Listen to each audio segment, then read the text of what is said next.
सारी मुद्दों पर मुझे लगता है ये सरकार काम करने पर, हमारी गारंटी पर ये सरकार काम करने पर मजबूर होगी, वरना टिक नहीं पाएगी। सर मैम एक नया इससे अलग मुद्दा है कंगना रनौत पर जिस तरीके से जो घटना हुई है, सर आपकी क्या प्रतिक्रिया?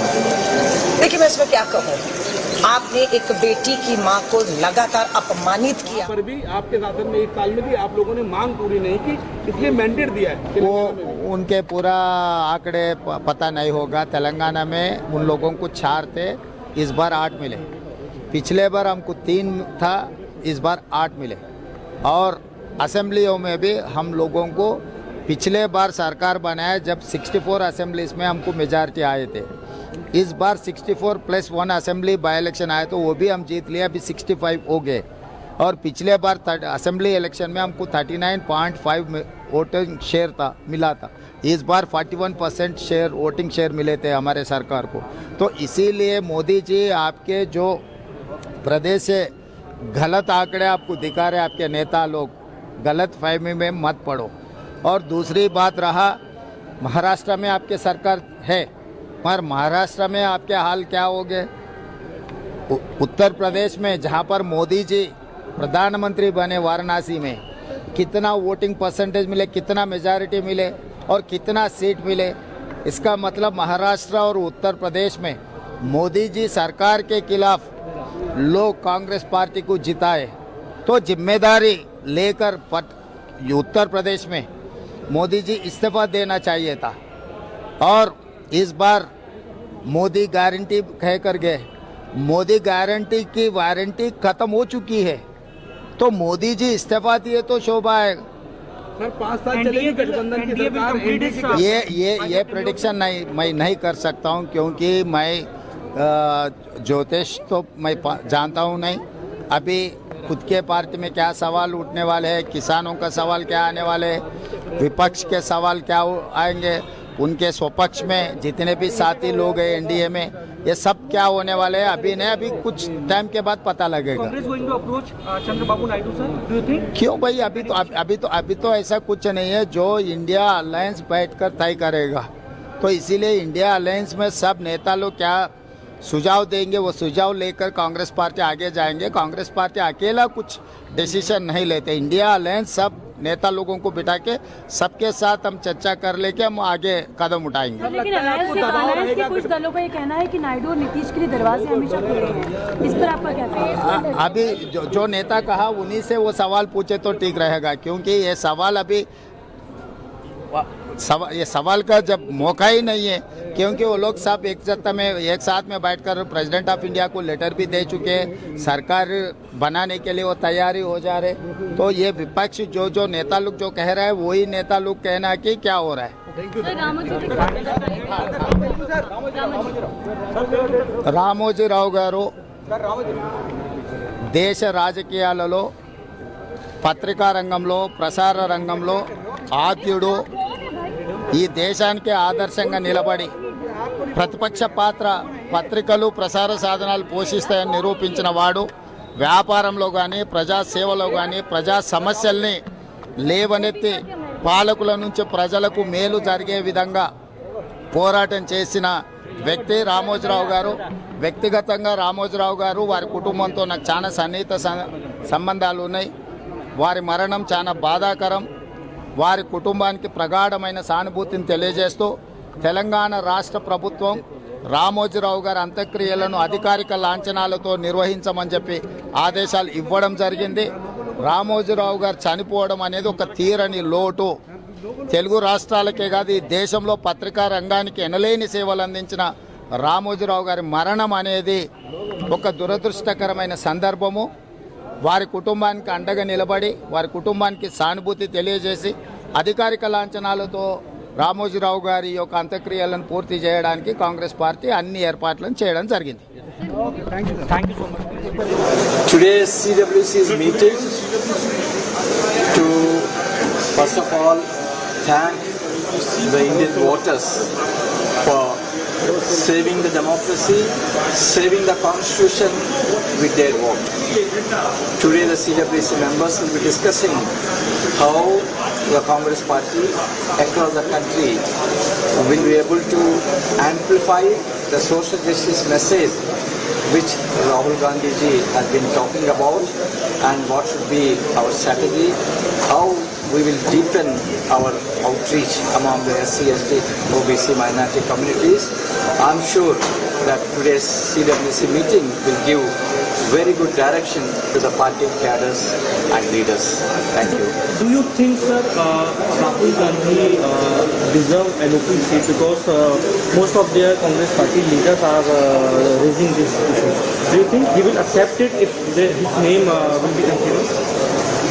I think it is a unanimous demand, wish of all the Congress leaders that Rahul Gandhi ji should take over as a leader of the opposition, because in that position he will be able to amplify the voice of the voters across the country. In fact, the voters across the country have voted responding to his narrative, and it would be proper that he is reflecting their voice. He अपनी मैं हूँ क्या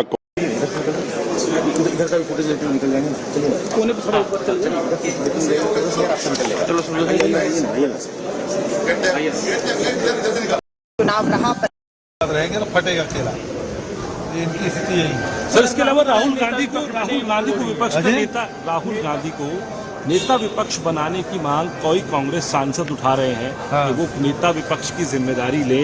शाम को Congress parliamentary party की भी meeting है, उसको उसमें किस तरीके? भाई ये तो संसदीय दल का विशेषाधिकार है, वो लोग तय करेंगे और उम्मीद करना चाहिए वो बने। सर, ਅਸੀਂ ਕਿਵੇਂ ਵੇਖੀਏ ਜਿਹੜੇ भी मैं पंजाबी हिंदी में कर लेता हूँ, किस तरीके से देखें परिणामों की आज चर्चा होगी और आगे का भी रास्ता तय करेंगे आप लोग अलायंस को? देखो, सबसे बड़ी इम्पोर्टेंट बात है जो सभी ने मिस की, अकेला पंजाब और बंगाल ने रोका है मोदी जी के रथ को, और पंजाब में तो इन्होंने इनका खाता भी नहीं खुलने दिया। मेरा ख्याल हो सकता है सारे हिंदुस्तान में एक ही सूबा होगा जहां बीजेपी की पहले पहचान थी, 2 सीट्स थी, हमने एक भी नहीं लेनी। तो ये एक डायरेक्ट मैसेज है कि जो जय जवान और जय किसान की होंद खत्म करने की कोशिश मोदी साहब की गवर्नमेंट ने की है, उसका ये नहीं। एलओपी की बात हो रही है कि राहुल गांधी को अब लीडर ऑफ अपोजिशन का पद संभालना चाहिए। कई सांसद हैं आप लोग उस बात की मांग कर रहे हैं कि वो सीपीपी की मीटिंग में भी मांग रखेंगे और उन्हें इच्छा भी जाहिर करिए। आप क्या सोचते हैं? आप एक वरिष्ठ नेता हैं। आप देखो, ऐसा है, बाकी तो पार्टी हाईकमांड पर है, मगर मैं समझता हूँ सारा देश उनको,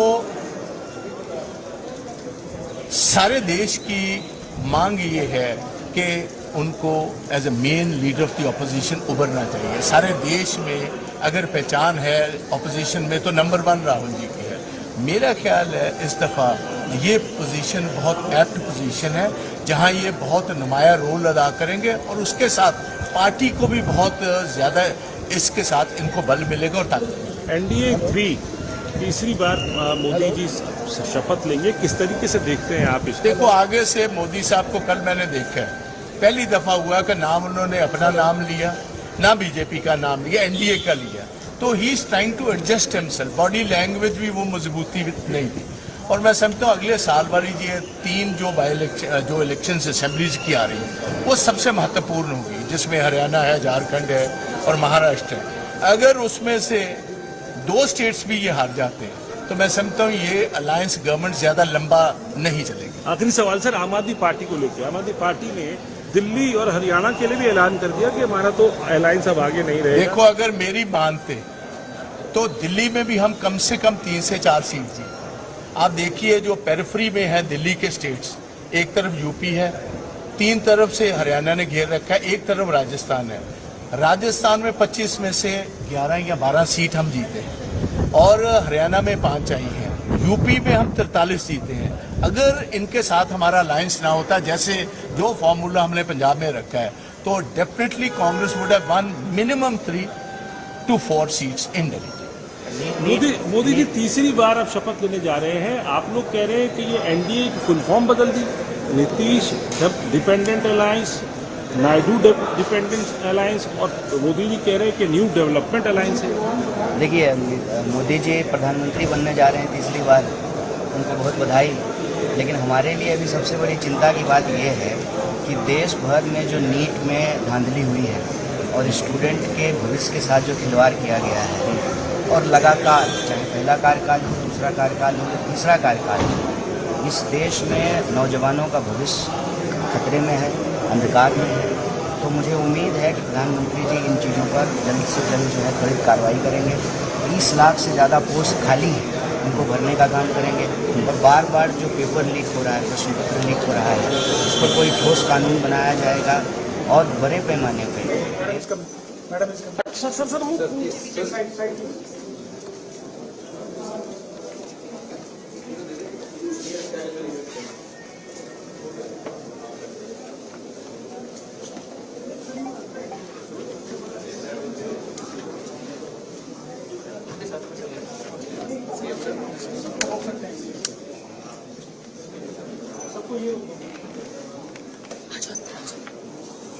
पदभार जितने भी पदभार ग्रहण कर पार्लियामेंट में, लेकिन हम ये देखते हैं कि वो क्या निर्णय करती हैं, उनको ऊपर छोड़ना चाहिए। इस बात को कहा जा रहा है बार बार कि 5 साल एनडीए गवर्नमेंट नहीं चल पाएगी, क्या ऐसे कांग्रेस पार्टी को कारण लगते हैं?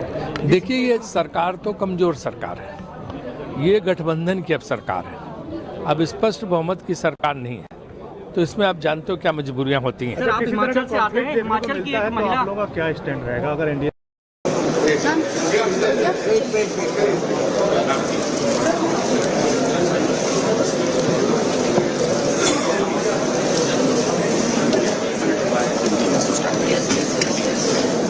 Give me 10 seconds, sir. Please. Give me 10 seconds, sir. 10 seconds, only 10.